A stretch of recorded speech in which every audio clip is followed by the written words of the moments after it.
Of all of West Africa, Senegal is perhaps the country that has been most affected by the environmental changes which are impacting on our oceans. Subjected to the wrath Mother Nature is unleashing on us, the seafaring people have a dilemma to face. Should they take to the open seas or stay put?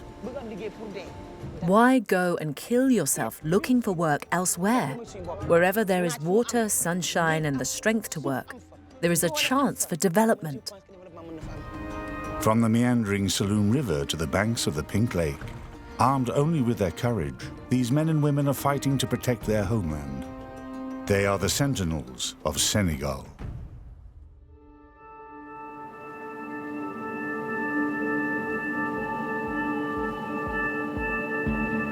Posted like a lookout at the river mouth and battered by the ocean waves, San Louis gazes out over the Atlantic, protective of its former glory.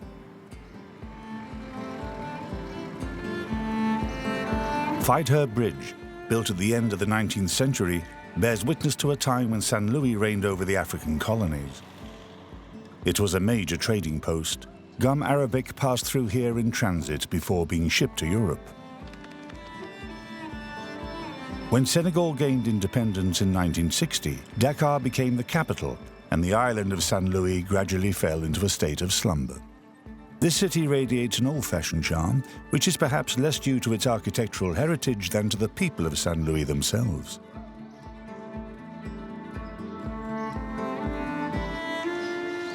Put some grease on it, some oil, and clean it. Mesa Fall is 54. Assisted by his son Petit Jean, he runs a bicycle repair shop in San Louis. You need to have a love of cleaning bicycles. It's important to love what you do. That's why you need to caress them. If you caress them, you'll end up loving them. You must love what you do. It's part of the job. Yeah.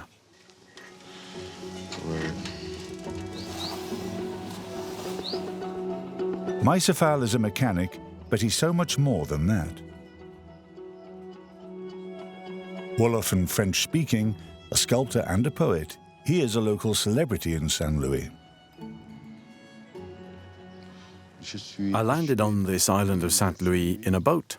That beautiful boat was my mother, and its handsome skipper was my father. He was a bicycle repairer, like his father, and he passed the skill on to me on this island of Saint Louis where I've only ever been surrounded by bicycles. I spent the days when there was no school at the workshop because I was a very disruptive child, and my old man didn't want me playing with the others and doing any damage, so I stayed by his side, and after every repair he gave me a rag and said, "Mesa, clean this bicycle." So I did. I made quick work of the cleaning because my friends were nearby and I wanted to go and play with them. And I'd say, "Dad, come and see, it's clean." And he'd say, "Look at the chain, the gears, the cogs, the spokes and the hub. That needs a good clean too, Mesa." I hated the object I was cleaning. So I transformed it in my mind's eye because it was stopping me from going out to play with the others. I turned it into a bird or a person. We rarely got any customers because when I repair a bicycle, I do it in such a way that the customer's not going to be coming back in a hurry. The days passed. Well, the saying goes that when you have nothing to do, you make art. Since I had stored up all those images in my head from when I was a little kid, I thought, why not do something with them? And that is how it started.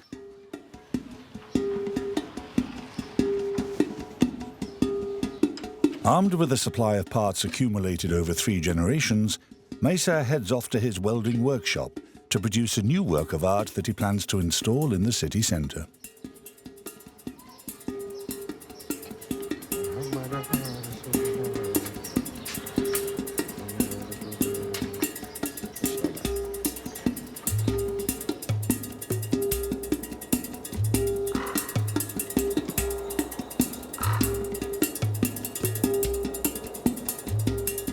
In Saint Louis, there is the river, the sea, the buildings, and the people. Everything in Saint Louis inspires me.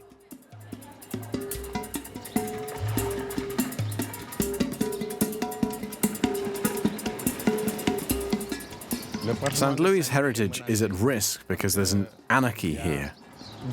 People are building any old how. A lot of houses have been abandoned because their owners are now in Dakar. But thankfully, there are buildings such as the Photography Museum, which have been nicely renovated. Yeah, it's a very pretty building. I love these red bricks. They were made in Bukucho. There was a kiln there where they made these bricks. Then they were transported here by boat.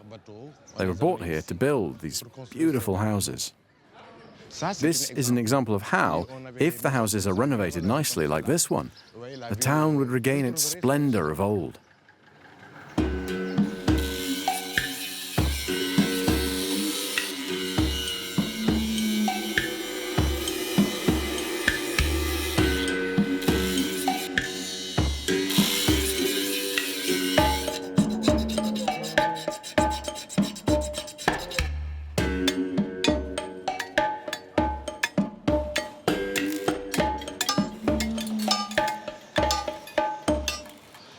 I see a guardian of the temple, a sentinel of our heritage, informing people about these beautiful buildings that we risk losing in this city of Saint Louis, and telling them to be careful not to destroy the legacy of our grandparents.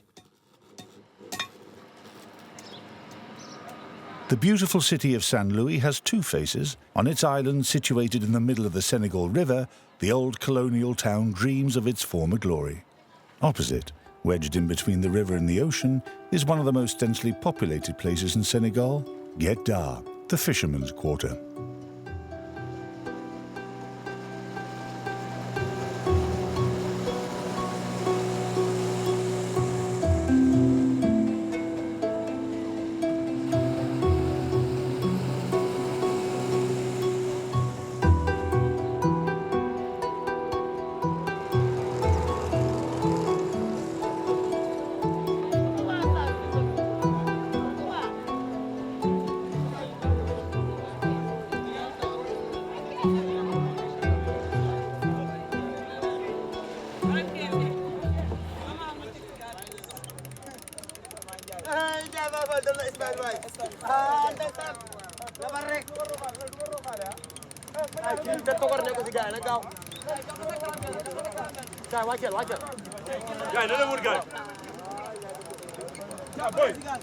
Get down if you're finished.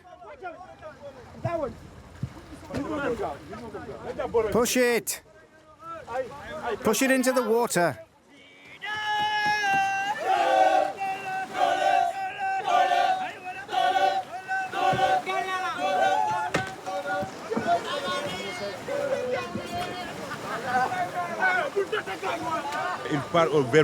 That pirogue is going to Mauritania.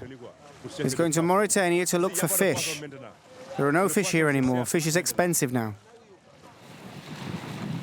At the shipyard in Guet Ndar, Mr. Diop is hard at work. Since retiring, this former fisherman has branched out into decorating pirogues.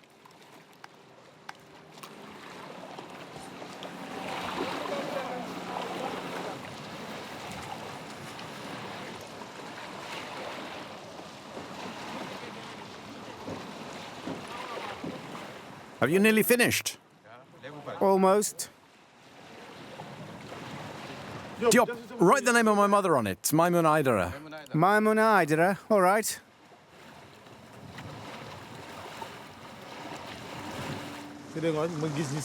Whenever I've named a boat after my mother, it's brought me luck, and I've had good catches.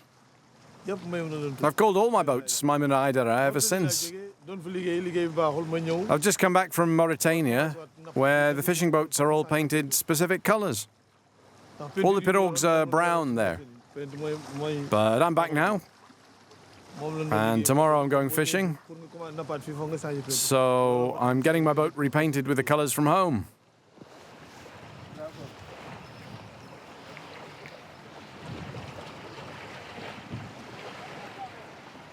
Whenever you see a pirogue with a pattern on it like this, you know it comes from St. Louis.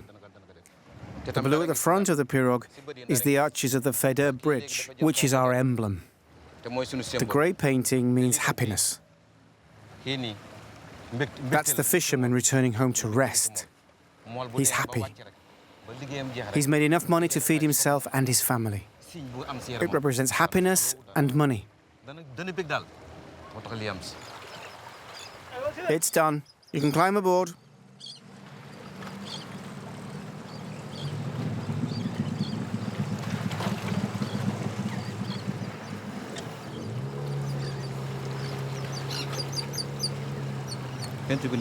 When I finish the job, I like to see the reaction of the owner, to find out whether he's happy with my work. That gives me pleasure. Then I know I've done a good job. There are lots of motifs that are specific to St. Louis. I'm keeping the tradition alive, just as our ancestors did. But unfortunately, there's a lot less work now than there used to be. I was born here, and when I was a child, the river was my playground. There used to be a big gap between the river and the sea. It took ages to cross Guet Ndar on foot. But today the sea is advancing fast and ravaging everything. When the sea destroys the fishermen's houses, they can't afford my services anymore. Mr. Diop has good reason to worry. Guet Ndar and its inhabitants are seriously threatened by global warming and the inexorable rise of the sea level.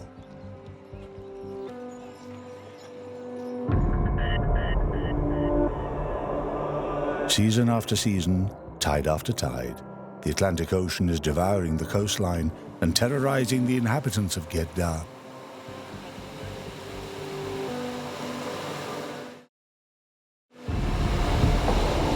Barely 3 months ago, the greedy waves carried away dozens more houses, leaving their inhabitants distraught and homeless.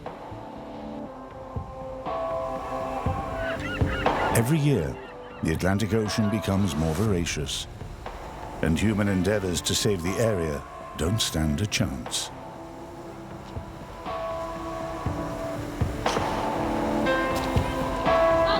The environmental threat hanging over Senegal can be explained by its geography.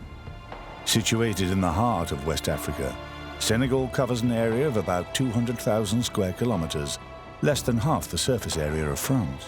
Bordered on the whole of its west side by the Atlantic Ocean, Senegal is above all a country of fishermen, and most of the population is concentrated along the coastline. Dula people from Casamance in the south, Sahara people in the center, and Wolof people in the north are all subjected to the caprices of nature, which is retaliating blow for blow what it has suffered at the hands of humans.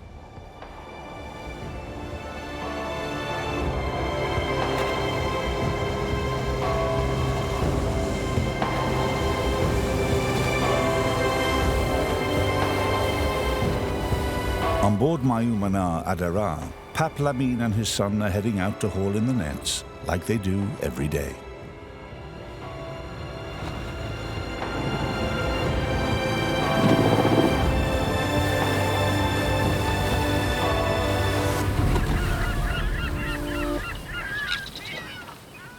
Come on, pull, pull. Faster, faster. Go on, go on, go on, go on, go on, go on, go on.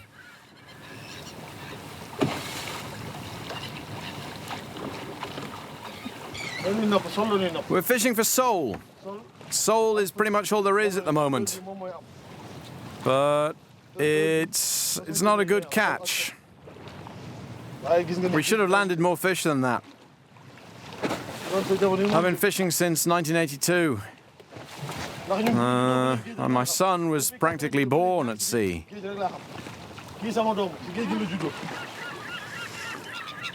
It's hard work, and there are lots of accidents. It's not easy working here. The sea's becoming more and more violent.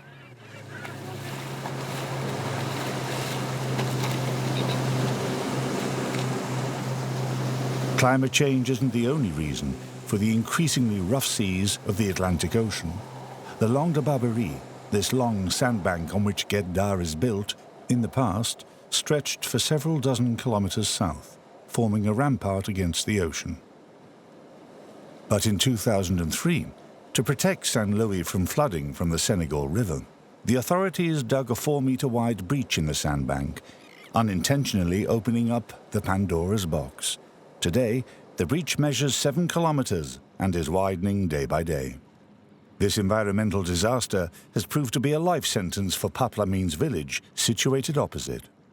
The same tidal wave that carried away part of Guet Ndar also devastated his house. Ever since, Pap and the 22 people who depend on him have been camping in his garden. It was sunset. A wave came and destroyed the wall. It swept through the house and destroyed all the rooms. There was nothing we could do. We had to leave. We were lent another house. All the neighbors came to help us get our things out. Very difficult time for us. These freak waves started coming last year. The sea destroyed our house the first time. We rebuilt it. Then it happened again this year. I'm very worried, because if it happens again, we won't be able to carry on repairing the house forever. Every evening at 7 o'clock, we move out. We don't sleep here anymore, because we're too scared of the sea. Tonight, like every other night, Paplamin and his family are leaving their house to go and spend the night with friends far away from the coast.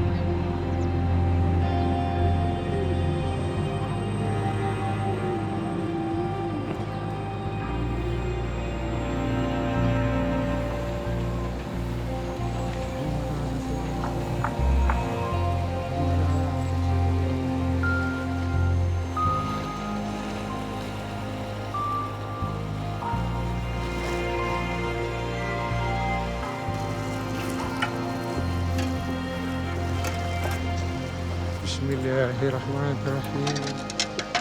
Bismillahirrahmanirrahim. Alhamdulillah. Alhamdulillah. Muhammad Rasulullah. Muhammad Rasulullah. Muhammad Rasulullah. Muhammad Rasulullah. Muhammad Rasulullah. Muhammad Rasulullah. La ilaha illallah. We are threatened from both sides, from the city and from the ocean.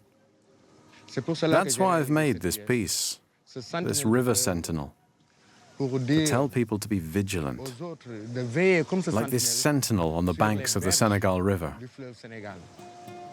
For me, an artist is someone who reflects on things for himself, for his town, for his country, for Africa, for the whole world. That's what it means to me. I've played my part. Yeah. Before flowing into the Atlantic Ocean in St. Louis, the Senegal River irrigates the plains in the north of the country and marks out the border with the Mauritanian desert.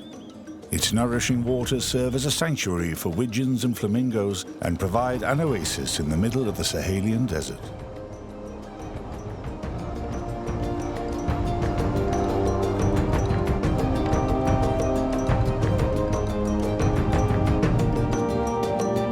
St. Louis and the river mouth mark the northern limit of the Grand Côte. Along this 150-kilometer stretch of coastline, the same problems of coastal erosion and overfishing recur. At the other end of the country is the city of Dakar and the Cape Verde Peninsula, a conglomeration of 3 million inhabitants. That's a lot of mouths to feed for the men and women of Kayar, Senegal's largest fishing port.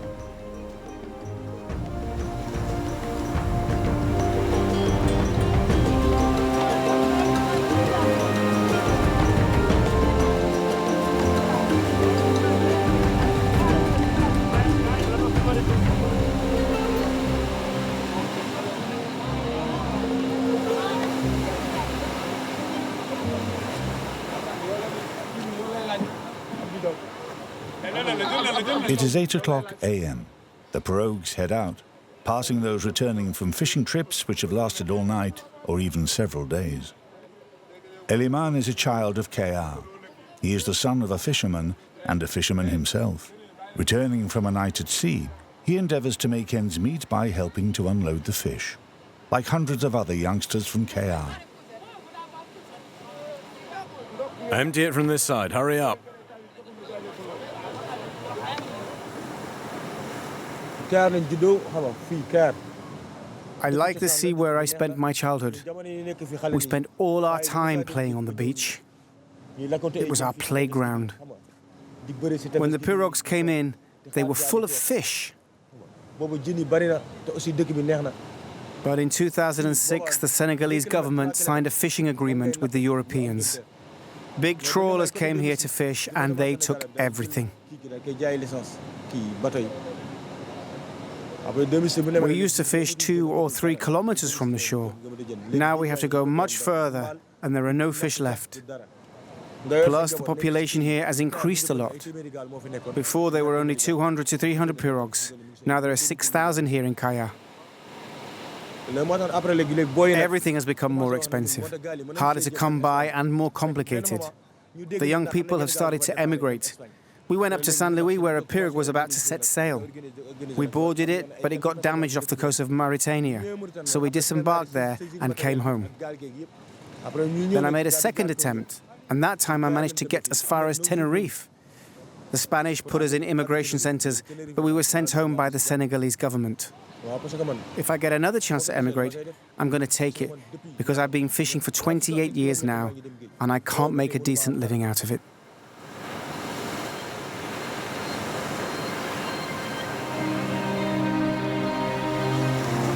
An ocean which no longer nourishes people, but which people brave because it brings hope of a better life. Every year, hundreds more join the exodus.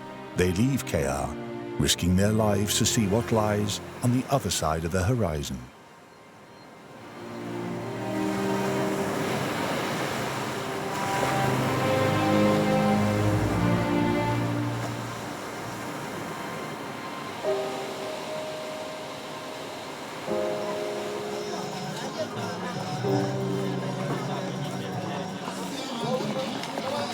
Periods of celebration, such as Ramadan, place an extra financial burden on the people of Kayar. In this mostly Wolof region, members of the Muslim Brotherhood, Bayi Fal, go round the streets begging for alms as a sign of humility and solidarity with the poorest. This cult, that is close to Sufism, advocates indifference to all material possessions. A Bayi Fal ceremony is organized every Thursday at Eliman's house. Hello everyone, how are you? Abdullah? Galgu? How are you, my brother? You're already dressed? The sea wasn't bad today, but there were no fish. I'm going to get ready for the ceremony.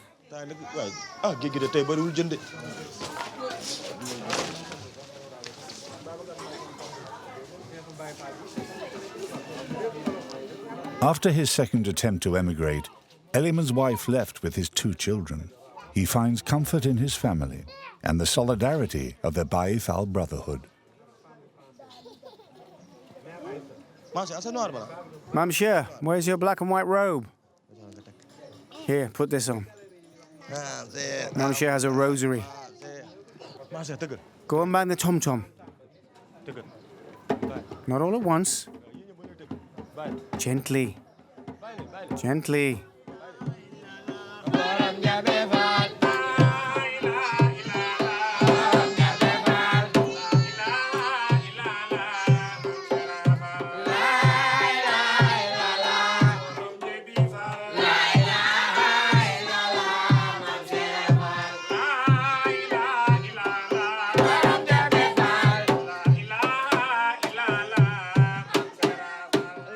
Being Bayi Fal gives me a certain sense of well-being. I'm happy to be Bayi Fal. Being Bayi Fal means I can put up with a lot. It teaches you patience. Being biphal means being tolerant. We don't have much, but we try to be happy with what we have. It's another dimension to life.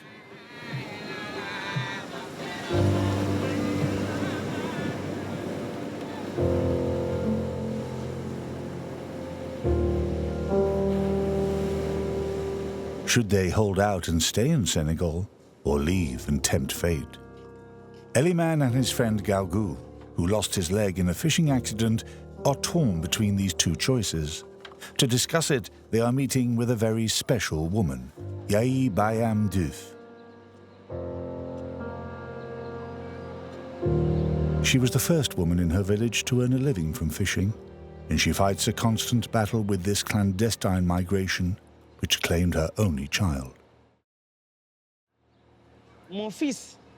My son, along with 80 of his friends, took a boat to Europe in search of some human dignity. His hope evaporated along with mine because he was lost at sea. It was difficult. It was very hard for me. The disappearance of my son was a trigger for me. We need credible alternatives if we are to keep our young people in our country. That's when I decided we needed to create economic opportunities for these youngsters. Yayi Bayam Dif had no income after her son died, so, aged over 50, she learned to fish. She then went on to set up a fish farm. Today, she employs young people and teaches them about sustainable fishing. Hello, everyone. How are you, madam? Well, thanks. What's your name? Yayi Bayam Dif. I'm from Thierry-sur-Mer. Oh, yes, I've heard of you. You're like a big sister to us, and that's a really good thing. People say that what leads you into the darkness can also teach you how to come out the other side. Yes.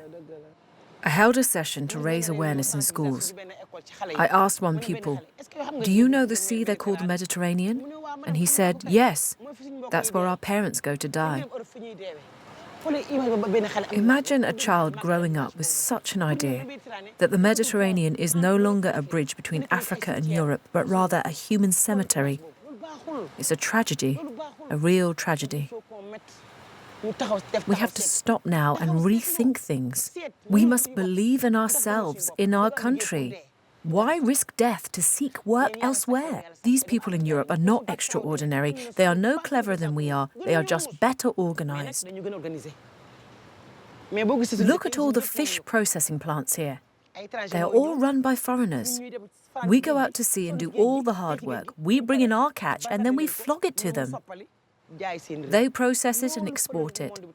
I bring back a product, but that's not enough. I need to add value to it so I can sell it for a higher price. Wherever there is water, sunshine, and the strength to work, there can be development. A dialogue has opened up between this woman, who brings a message of hope, and the fisherman, about the survival of the fishing industry in Kayar in this changing world. Rather than leave their country, lots of fishermen have chosen to migrate to the south and the Petite Côte, which starts in Dakar and extends as far as the Saloum River Delta. Beyond that, and up to the border with Gambia, never-ending ocean inlets wind their way inland.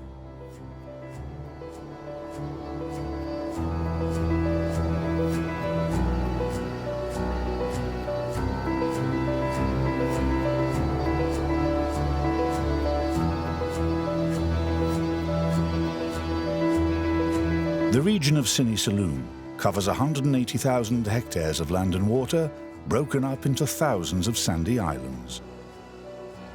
It's a maze of mangrove swamps and belongs. These meandering ocean inlets have for thousands of years been home to the Neominka Serer people, otherwise known as the Serer Delta people.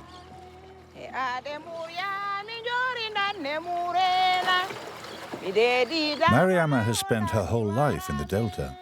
Every day, she and a group of friends wait for low tide to go and harvest oysters, which they sell for a living.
When we're harvesting oysters, we have to be careful because they are sharp and we don't want to cut our fingers.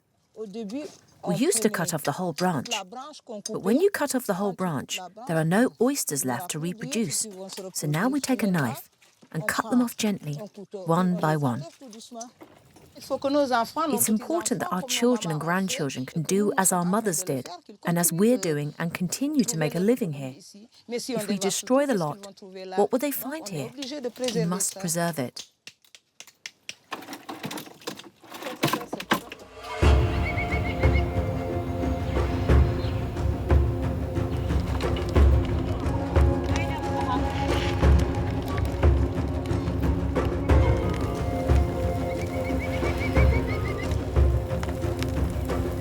Once they've been boiled, shucked and dried, the oysters will be consumed on the spot or sold at the market by Mariama's friends. For thousands of years, shellfish have been at the heart of Sera culture. Their consumption by dozens of consecutive generations and the tons of shells produced by these eating habits have led to a transformation of the landscape of the Saloum Delta.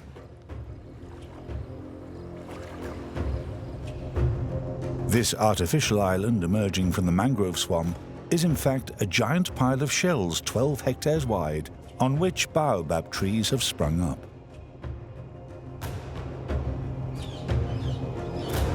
Piles of shells, such as this one, served as burial grounds for the Serer people up until the last century. Mariama comes here regularly to pray. This island has been here for thousands of years. It's a very important place in Sera culture. The reason all these shells are here is that the Delta people made a living from fishing for mussels, shellfish and oysters. There are also shells from the fruit of the baobab trees. All these shells served as burial mounds or tombs for our ancestors. All their possessions were placed in their tombs with them. They were buried with all their belongings. For example, their bracelets and pieces of pottery, sometimes even bones. This is where people come to pray for their ancestors. It's a religious place, a place of prayer. It's a very sacred place for us.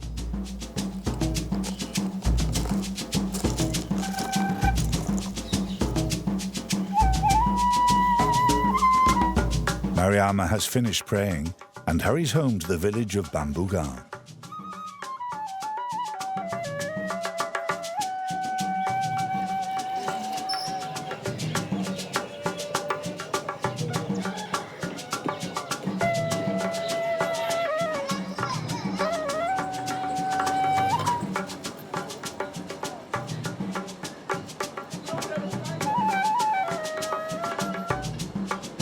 Mariama has invited her nephew Aliou over, together with his staff, his coach and his training partner.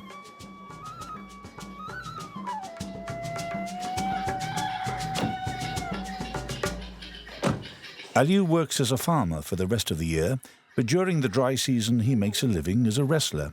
He and his team cross the region, going from fight to fight, finding lodgings wherever they can.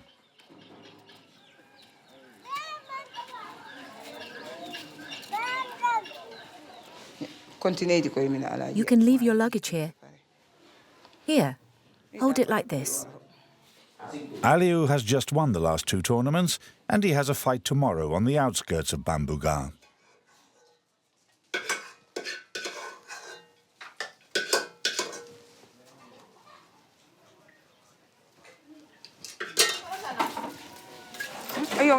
Right, it's ready.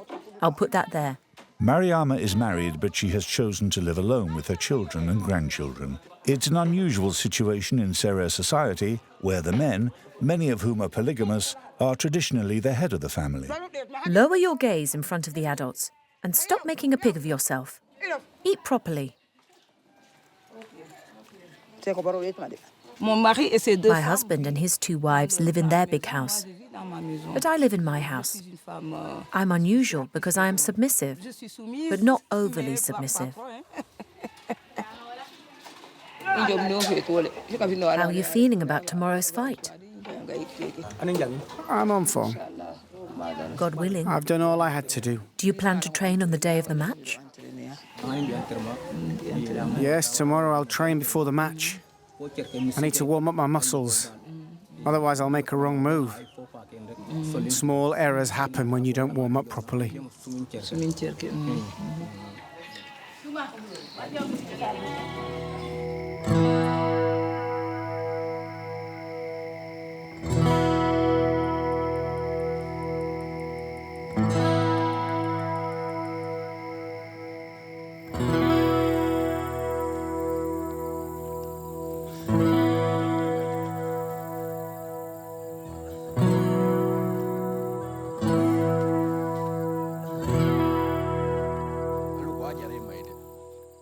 Come on, let's go.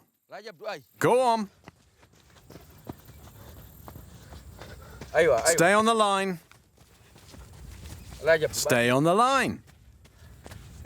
Right. We've done enough stretching and endurance work. Let's work on your contact.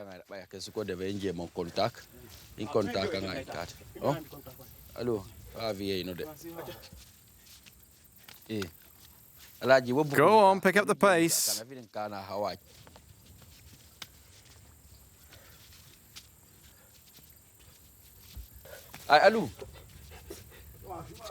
That's it. Ha. The Sine-Saloum region is the birthplace of Senegalese wrestling. The wrestlers try to floor their adversary, in other words, to make him fall onto his hands and knees, or to force his head, his back, or his bottom to touch the ground. Alaji, you need to attack. And Ailu, you need to be tougher.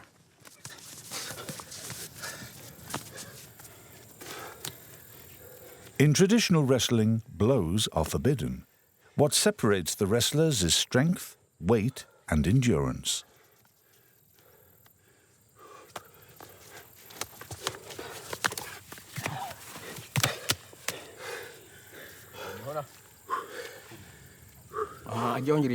I chose this sport because I'm Serer. Wrestling is in our tradition. That's why I started doing it, and I've made a success of it. That's important to me because I'm a father. You can win sacks of rice and money. I take all that home with me to help my family. I want to be a great champion. I think I have the size and the strength to be successful in the arena. It's my dream to become a professional Senegalese wrestler.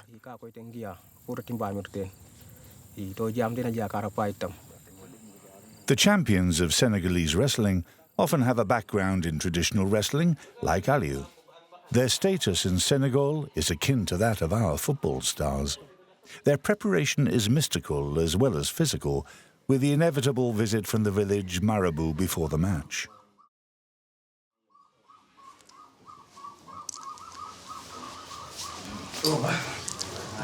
Hello? Hello.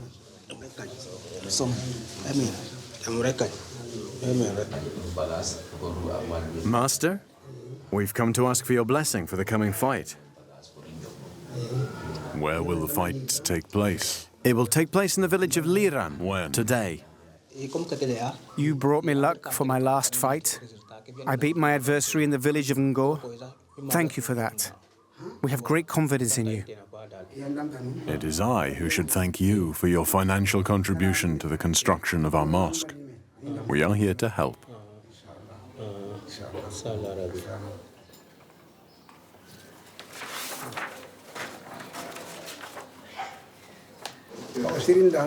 A marabou is someone who assists people with the help of the surah in the Quran.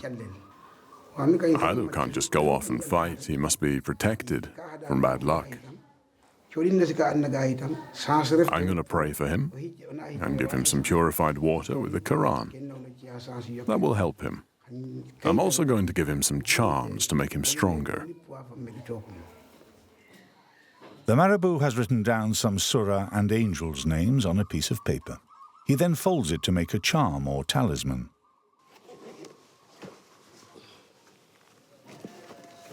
He also gives Aliou bottles of water, purified by the Quran and mixed with roots. Aliou will take what is known as a mystical bath in it later. In Senegal, marabous are both spiritual guides and medicine men.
This evening, the men put on a show of bravery, cheered on by local women dressed in their finery and griots singing a litany of praises. The fight started at around midnight. The final will be held at about 3 in the morning. Aliou, because he won his 2 previous trophies, is already through to the quarter-finals in his heavyweight category. The winner of tonight's tournament will win 2 cows. It is the best prize a farmer can get.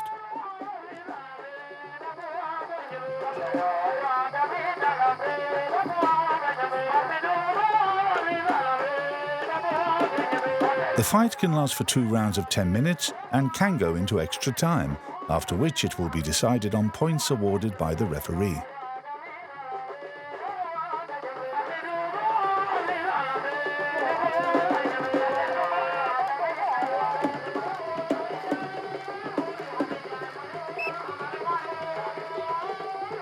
Aliou's adversary has just blinded him. That's a foul, which will cost him the match after the regulation time.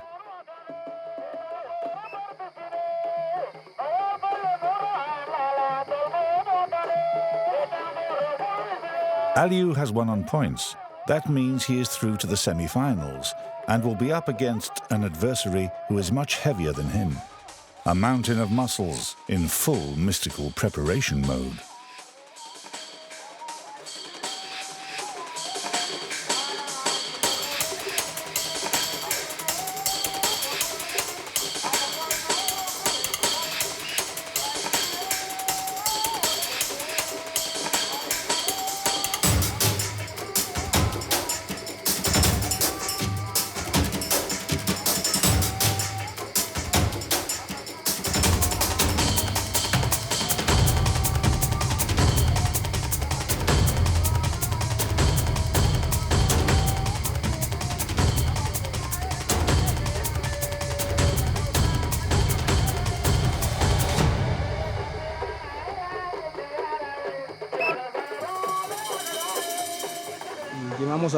I pushed him with all my might, but he wrong-footed me. He toppled me thanks to his weight and I fell to the ground. Obviously, it hurts to lose, but that's the law of sport. There has to be a winner and a loser. I'm going to carry on training. I'll carry on the fight.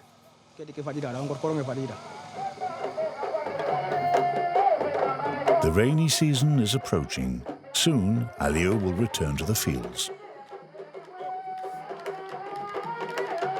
Another fight will begin to extract enough from nature to feed his family. It's the common fate of so many Senegalese people, whether they are farmers, fishermen, or salt miners in Palmarin in northern Saloum.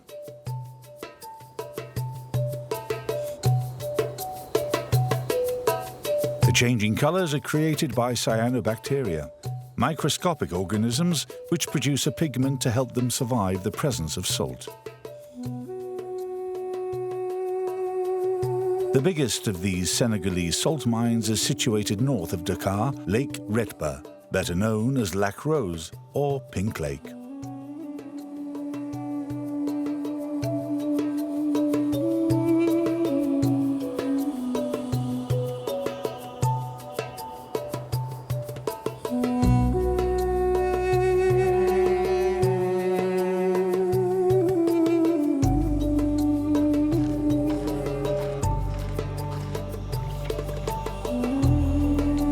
Ousmane has been doing the painful job of salt scraping for the past 20 years.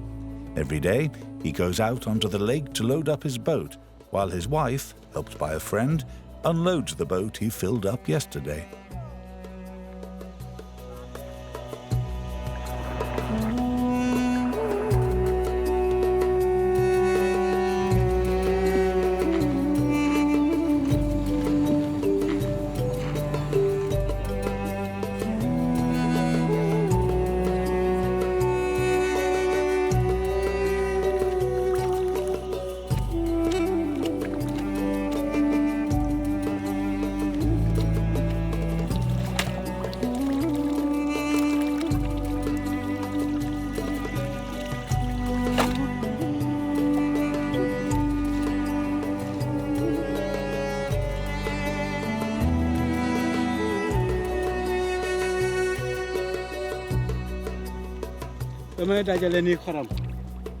I'm piling up salt under my feet.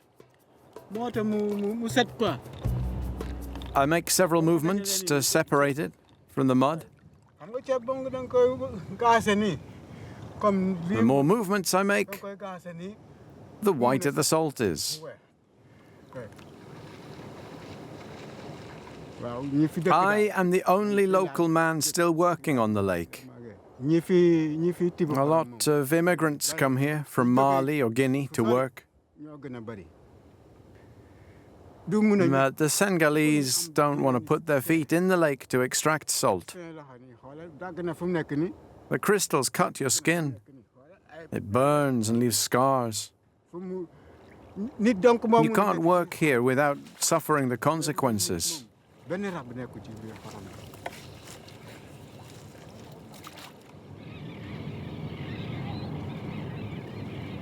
The day seems interminable under the burning sun. Ousmane will carry on until he has filled his boat up to the waterline.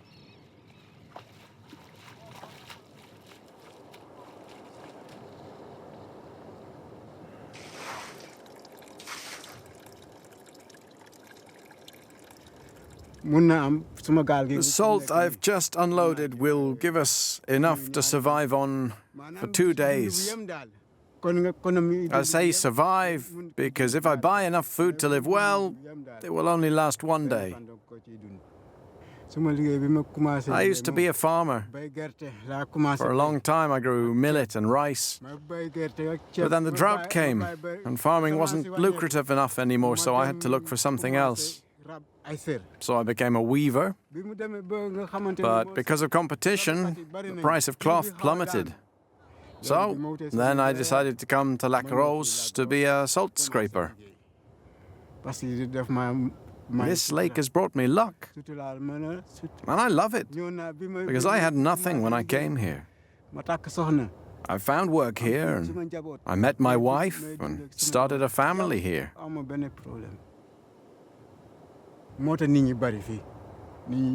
I've done many things in the past that haven't always worked out. But this place has allowed me to earn a living. Usman goes home to his wife and children. Tomorrow he will resume uncomplainingly what others call slave labor and what he simply calls earning a living. It's a daily lesson in resilience and courage by the last Senegalese salt scraper of Lac Rose.